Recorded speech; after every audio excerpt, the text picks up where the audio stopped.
Agora na Jovem Pan, Sociedade Digital. Com Carlos Aros e André Miceli. Sociedade Digital no ar, a ponte aérea mais tecnológica do seu rádio, também da internet. E claro, para você que nos acompanha pelo canal Jovem Pan News em todo o Brasil. No programa de hoje vamos falar sobre você que consome qualquer tipo de produto, serviço, está sempre o tempo inteiro ali interagindo, ou pela internet, numa compra, ou numa loja, quando você vai até a loja, faz a compra ali no caixa, ou no supermercado, não importa, em qualquer relação que você tenha na sua posição de consumidor. Você sabia que você é o cara mais esperado, o cara mais disputado desse momento? Pois é, todos os empresários que lidam com o consumidor lá na ponta têm o desafio de te conquistar, de fazer com que você esteja sempre ali, voltando para a loja. E aí, nesse período do ano, a história fica ainda mais disputada, porque todo mundo sai para fazer as compras agora de fim de ano, Natal e etc. E como fica essa relação? Que oportunidades surgem? Quais os desafios? E mais ainda, que é o que nos interessa aqui no final, como é que a tecnologia ajuda nessa relação, fazendo com que você seja melhor atendido, que você seja muito bem recebido por esses lojistas, por esses empresários, porque o consumidor, claro, quer ser tratado como um rei. E a gente vai discutir essa realidade hoje aqui no Sociedade Digital. E quem está comigo nessa conexão, nessa ponte aérea, é meu parceiro André Miceli. Tudo bem, meu velho? Tudo bem, Carlos Aros. Você gosta de se sentir um rei na hora da compra, é isso? Eu gosto de se sentir um rei. É por isso que as empresas esperam que os seus consumidores acreditem que está acontecendo. As empresas precisam de atenção e disputam engajamento. E engajamento é uma variável que acontece em função de amor, dinheiro ou glória. Ou as pessoas se apaixonam pela marca pelas marcas com as quais elas compram, ou elas têm benefícios financeiros para isso, ou as marcas nos pagam com status, meu amigo. E você sabe que eu estive acompanhando essa história aí que envolve o varejo, produzindo reportagem, etc. E a gente ouviu vários especialistas e muitos deles dizendo o seguinte, olha só, o varejo agora vive um desafio que é dos mais importantes dentro desses aí que foram enfrentados ao longo da última década, mais ou menos. O varejo precisa ser eficiente e essa eficiência se dá nessa relação com o consumidor, saber que informações usar para entregar uma experiência melhor. Então você usou a expressão engajamento, eu falei aqui sobre experiência, a gente está falando sobre informações, então nós estamos falando sobre o uso de dados, porque lá na ponta, você que está em casa nos ouvindo, nos assistindo, só percebe o final dessa jornada. Mas como é que tudo isso começa? Daí a gente convidou um especialista para nos ajudar a investigar esse processo e mostrar como essa revolução está acontecendo. É o Alexandre Zocco, ele é CEO e fundador da CRM Bônus. Ale, você investiga esse universo a fundo, está mergulhado, ajudando as empresas nessa jornada, que é também, sob certa perspectiva, uma jornada de digitalização. Muitos negócios não conseguem usar a tecnologia de maneira inteligente para estabelecer esse vínculo com o consumidor. Eu quero te fazer a seguinte pergunta. Primeiro, obrigado por você ter topado e estar aqui com a gente. A minha primeira pergunta é: você concorda que esse é o momento do varejo ser eficiente? Não tem outra alternativa? Bom, primeiro, muito obrigado pelo convite. É um prazer estar aqui com vocês nesse programa que eu tanto admiro. Sem sombra de dúvida, eu acho que você ser eficiente no varejo hoje em dia é uma obrigação, não é nenhum benefício. Se você não é eficiente, se o varejista não é eficiente, ele está fadado ao fracasso. Hoje em dia é muito competitivo absolutamente tudo. E, consequentemente, no Natal, eu acho que é um momento que todo varejista espera o ano inteiro, né? De compra, de consumo e tudo mais. E nós, aqui na CRM Bônus, pelo menos hoje a gente atende os principais varejistas do Brasil, desde o pequeno até o grande, na construção do programa de Cashback White Label, que a gente chama de Gift Back. A gente acredita que esse é o momento de você não só conquistar, não só vender bem, ser eficiente na venda, mas conquistar, aproveitar a sazonalidade para que você dê um bônus, seja eficiente para fazer com que ele volte e você conquiste e fidelize esse cliente. Então, ser eficiente no varejo, acho que não é nenhum benefício, é uma obrigação. Diga lá, André. Quero ouvir do Alexandre um pouco sobre a distribuição dessas empresas. A gente viveu um momento que, em função da pandemia, muitos empreendedores, não por vocação, mas por necessidade, acabaram se envolvendo com atividades de varejo. E aí, naturalmente, são pessoas que muitas vezes não têm formação, maturidade, conhecimento sobre o tema. Como você tem visto, Alexandre, as características das empresas que já amadureceram no sentido de criar iniciativas para manter o engajamento dos seus clientes? Eu acho que essa é uma pergunta muito boa e curiosa, né? Existe meu background, desde que eu tenho 5 anos de idade, eu vivo varejo. Meus pais são fundadores de uma empresa de vestuário feminino. Eu vou para shopping center mão dada com meu pai desde criança, que eu tenho 5 anos de vida. E existe aquele varejista profissional, existe aquele varejista meio que tire a mulher da pia a uma franquia. Ou aquele varejista que, como você mesmo disse, por necessidade acabou se encontrando no intuito de empreender e abrir um negócio. Eu acredito que essa pessoa que vai por vocação, ou mesmo tira a mulher da pia e foi abrir uma franquia, esse lema machista que eu acho horroroso, mas que sempre ouvi esse lema quando eu era pequeno, eu acho que isso não existe. Eu acho que você precisa hoje se profissionalizar. E profissionalizar não precisa ser gigante. O pequeno, a pequena empreendedora, o pequeno empresário, eu acredito que ele é capaz de se profissionalizar hoje, mesmo ele sendo pequeno. Você não precisa ser gigante para falar o tema sou profissional, estou preparado, consigo atender o meu cliente em diversas jornadas. Eu acho que a tecnologia traz para o pequeno, para o médio, para o grande empresário, a oportunidade de você ser profissional, mesmo você sendo pequeno ou você não tendo nascido no varejo. Mas não adianta ser empreendedor por hobby. Empreendedorismo significa ser profissional. Essa é a minha visão. E independente do tamanho, você não precisa ser grande para ser profissional. Você pode ser profissional sendo um franqueado, você pode ser profissional sendo um empreendedor, você pode ser um profissional independente do seu tamanho. Se você tratar seu cliente com uma pirâmide de Maslow como uma prioridade máxima, esse é meu conselho para qualquer empreendedor ou qualquer varejista que venha abrir um negócio. Agora, você faz parte também de um movimento empreendedor com a tua empresa, daquele grupo de startups que dão suporte para o desenvolvimento de outros negócios. A gente viu isso muito, principalmente no caso das startups de tecnologia, aquelas que atuam oferecendo infra, oferecendo soluções digitais, numa relação em que há um valor para as duas pontas, né?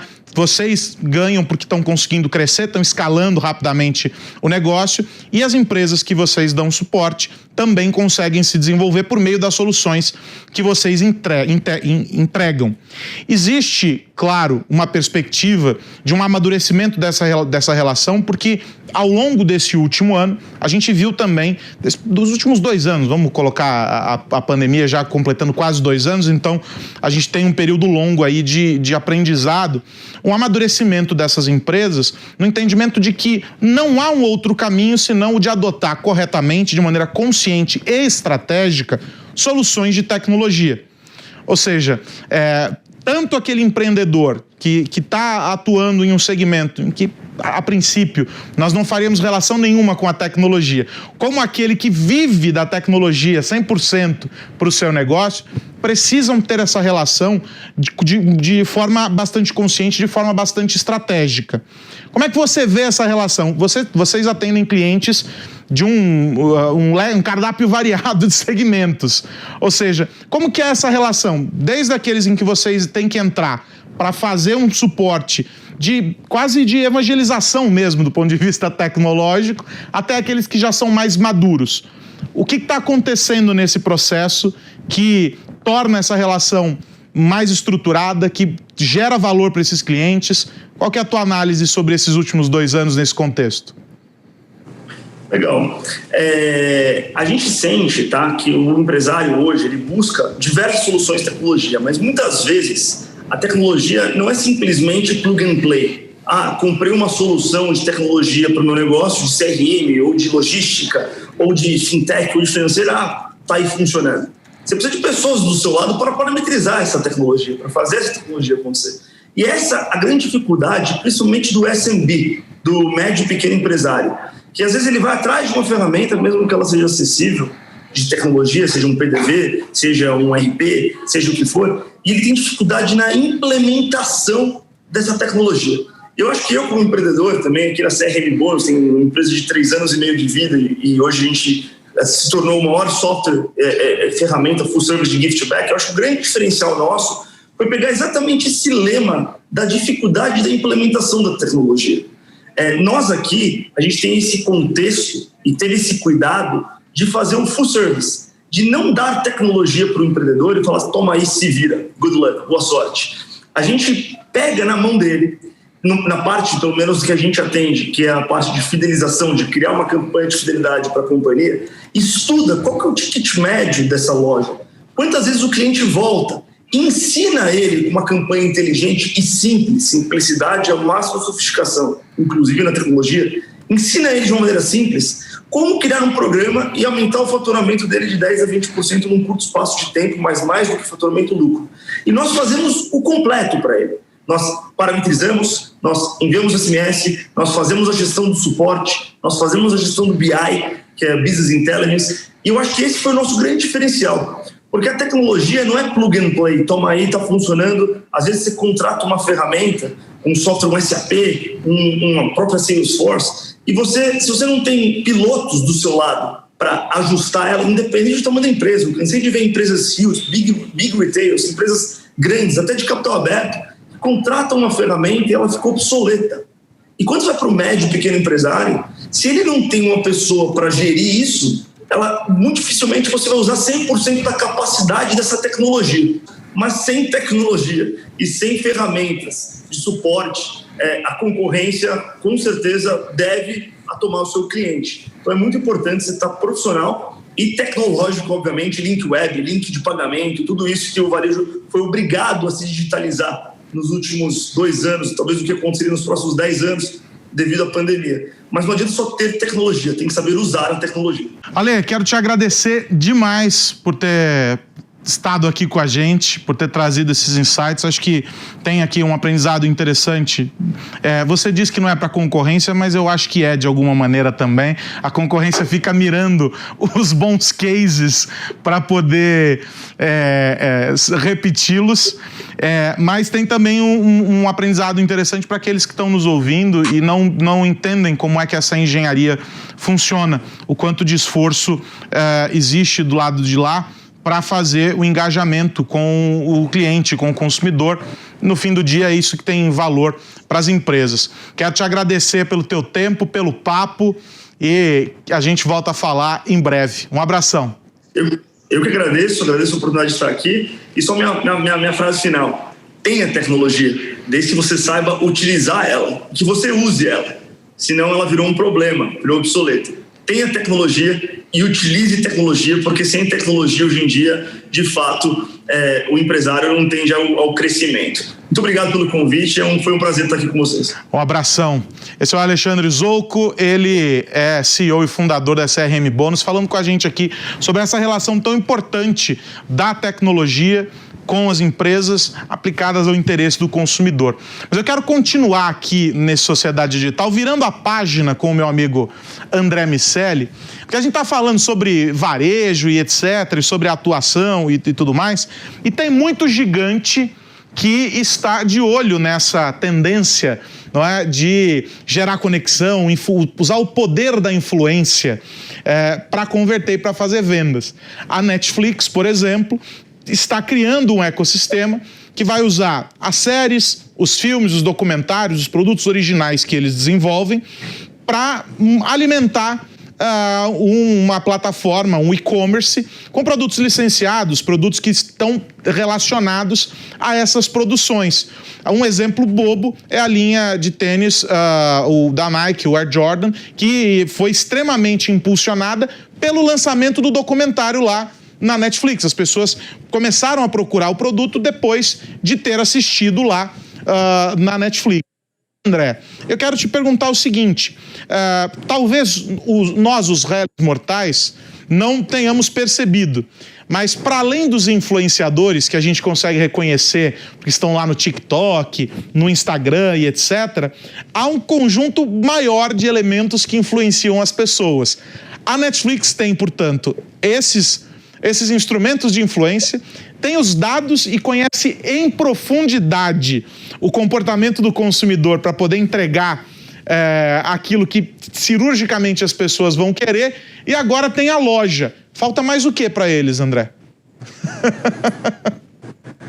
Pois é, falta estender os tentáculos, assim como a sua grande competidora fez em outros mercados, que é o que a Amazon tem em relação a esse quebra-cabeças que você mencionou. A gente conversou há algum tempo sobre a loja de tudo e falava sobre a importância dos dados para produzir as séries, a importância das séries para gerar dados, a capacidade de capturar a atenção e agora, seguindo essa cadeia, ligar de volta isso com os produtos. A Amazon já faz isso há algum tempo, já tem dados guardados, a Netflix agora vai jogar esse jogo. É mais fácil, sem dúvida nenhuma, Carlos Aros, me influenciar com a última dança do Michael Jordan, com uma história, do que com as dancinhas do TikTok.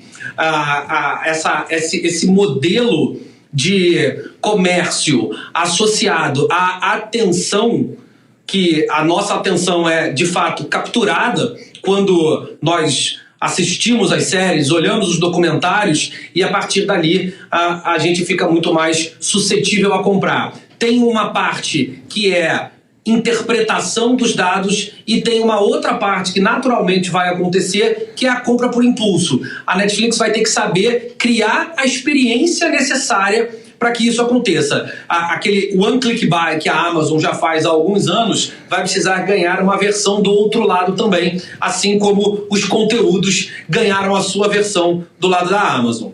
E é interessante, né, porque quando a gente observa o trabalho que a Netflix vem fazendo com essas produções, a gente teve o fenômeno Stranger Things, que foi completamente moldado a partir dos insights e da construção dos interesses, né, da composição da narrativa, os elementos de que compõem a narrativa, o perfil dos atores, enfim, toda a construção da história se dá em função de insights fornecidos por dados. Ou seja, eles já estavam acostumados a produzir conteúdo no modelo data-driven, né? Orientado por dados. Aquilo que as empresas fazem hoje no varejo, em outras áreas, eles passaram a fazer com o conteúdo. E sucesso após sucesso, essa estratégia foi se consolidando. Tanto é que a precisão nas sugestões, a infinidade de páginas iniciais que se tem na Netflix é uma coisa absurda, é praticamente uma para cada pessoa. Você vai encontrar diferenças ali sensíveis nessas sugestões em função do seu perfil de uso, e isso vem melhorando com o tempo. Quanto mais você usa, mais assertivo é. A gente falou, é verdade, você lembrou bem sobre a Amazon há um tempo atrás, e a Amazon faz isso. Eu lembro de, na época, ter dito que raras vezes, quando eles fazem um disparo sobre livros, por exemplo, há sugestões que não me interessam. Está sempre tudo muito bem amarrado com aquilo que eu, no histórico de compra, tenho consumido. Então, essa inteligência mostra que fazer esse próximo passo é um elemento natural. E isso está caminhando junto de uma outra tendência, que é a do varejo sair dos aplicativos proprietários das lojas, das páginas proprietárias, e se expandir para outros canais. A gente tem visto as lives no TikTok, em outros aplicativos na Ásia principalmente, é um fenômeno usando esses influenciadores, e agora essa outra frente. Eu só tenho uma dúvida nesse processo, André. Quem faz tudo, consegue fazer tudo bem? Ou alguma coisa vai ficar faltando? A experiência de compra, por exemplo, não vai ser a mesma de quem se especializou nisso. A gente fala muito sobre colaboração nesse universo, né? A Amazon, por exemplo, tem, para criadores de conteúdo, ela cria páginas customizadas lá, se acessa com o nome do cara, mas é uma loja da Amazon. A Netflix está caminhando para tentar ser um ecossistema absolutamente completo, mas e a experiência lá na ponta? Olha, Aras, é impossível ser o melhor em tudo, mas dá para fazer tudo direito. A Amazon é uma empresa que faz praticamente tudo direito, através ou de aquisições ou de desenvolvimento de tecnologias. Usando esse conceito, a empresa consegue ser extremamente eficiente. Quando a gente fala de experiência no varejo, a Amazon herdou muito da filosofia, não só da tecnologia, mas da filosofia da Zappos, que foi uma empresa adquirida ao longo do processo. Eu acho muito difícil que a Netflix parta do zero. Imagino que ela faça alguma aquisição ao longo desses próximos meses para que integre os seus sistemas e faça com que a sua filosofia, que já é muito eficiente na distribuição de conteúdos e na recomendação desses conteúdos, inclusive as capas dos conteúdos que aparecem para mim são diferentes das capas dos conteúdos que aparecem para você. Ainda que nós vejamos uma mesma recomendação, a gente vê essa recomendação embalada de outra forma. Provavelmente isso vai acontecer no varejo também, mas dificilmente ela vai partir do zero e vai fazer esse caminho todo sozinha. Mudando de assunto, ainda falando sobre essa relação com as empresas, agora não mais no caso do varejo, o Bill Gates costuma soltar notas, né, André? Falando sobre o futuro, perspectivas e para onde estamos caminhando.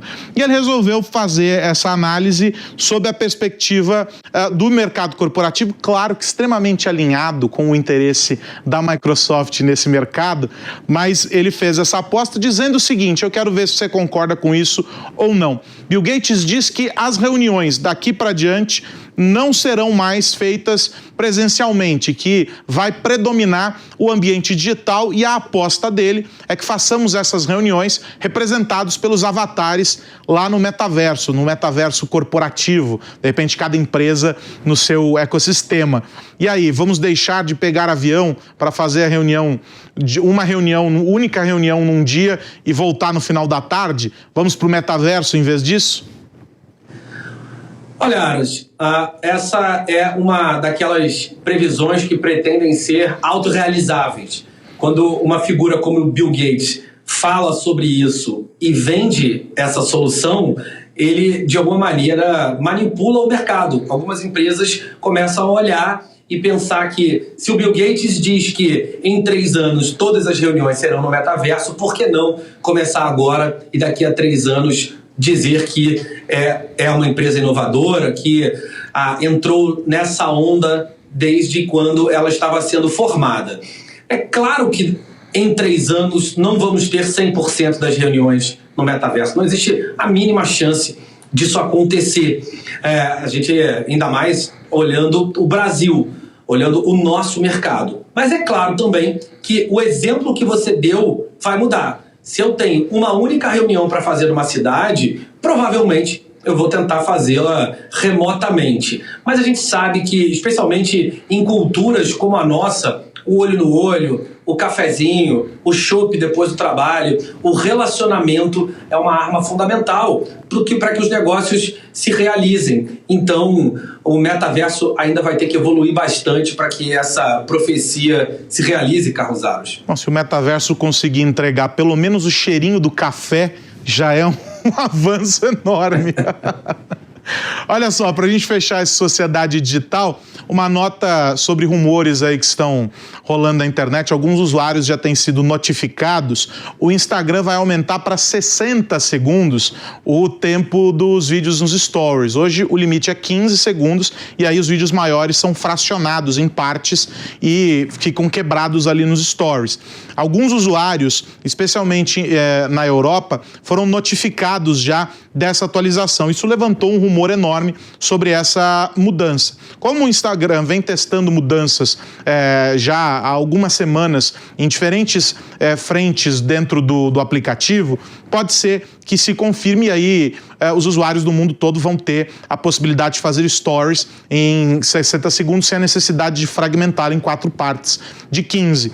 O detalhe sobre essas mudanças do Instagram é que há uma preocupação e essa preocupação tem nome. Chama-se TikTok. A ameaça TikTok sobre o Instagram tem tirado o sono dos executivos do Facebook, que tem trabalhado cada vez mais, agora a Meta, né, tem trabalhado cada vez mais para criar ferramentas que atraiam as pessoas e façam com que elas não deixem a rede social. Porque a gente sabe que nessa travessia, deixar o Instagram para abrir o TikTok, a chance de você mergulhar no mundo do TikTok e ficar por lá é muito grande. Então, na competição, eles precisam se tornar cada vez mais atraentes, seja nos stories, seja no feed e até no Reels, que é a ferramenta que o Instagram tem para combater os esforços asiáticos que vêm lá do TikTok.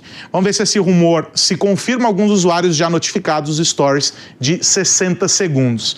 André Miceli, o Sociedade Digital dessa semana fica por aqui, meu amigo. Até a semana que vem. Um abração. É isso, meu amigo. Até semana que vem. Um abraço para você e para todo mundo que nos ouve e vê.